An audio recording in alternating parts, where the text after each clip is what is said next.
Chers amis, membres de la communauté d'études quotidiennes de la Bible, bonjour.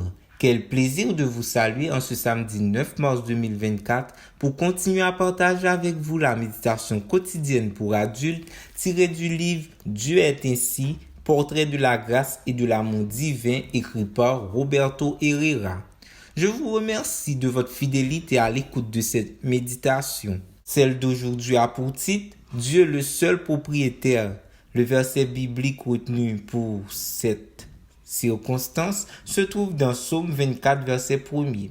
C'est au Seigneur qu'appartient la terre avec tout ce qui s'y trouve, le monde avec tout ce qui l'habite.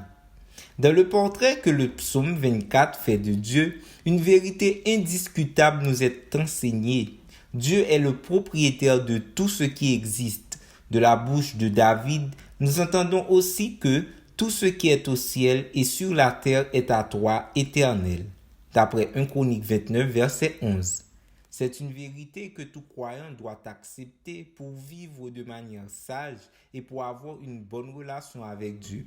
D'ailleurs, dans la prière qu'il nous a laissée en modèle, Jésus nous invite à dire « C'est à toi qu'appartiennent dans tous les siècles le règne, la puissance et la gloire. » Matthieu 6, verset 13.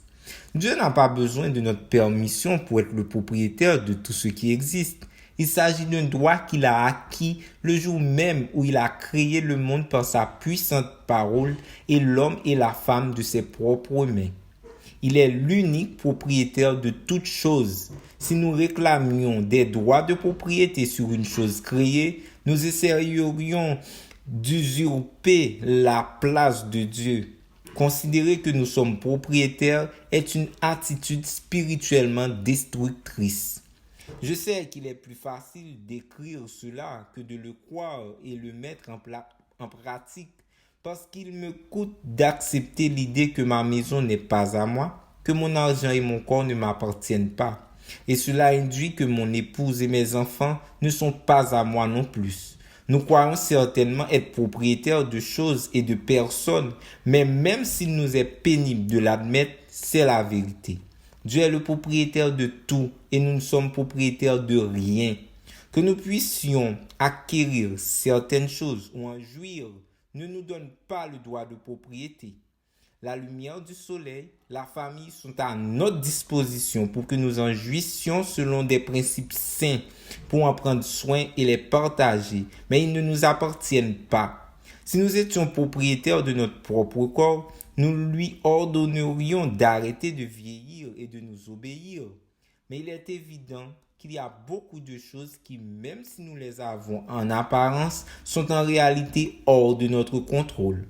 Dieu nous appelle qu'il est le propriétaire de tout, si bien que vivre avec l'obsession d'acquérir et d'accumuler n'a pas de sens. Un jour, nous devons rendre des comptes au véritable propriétaire de l'usage que nous avons fait des bénédictions qu'il nous a offertes.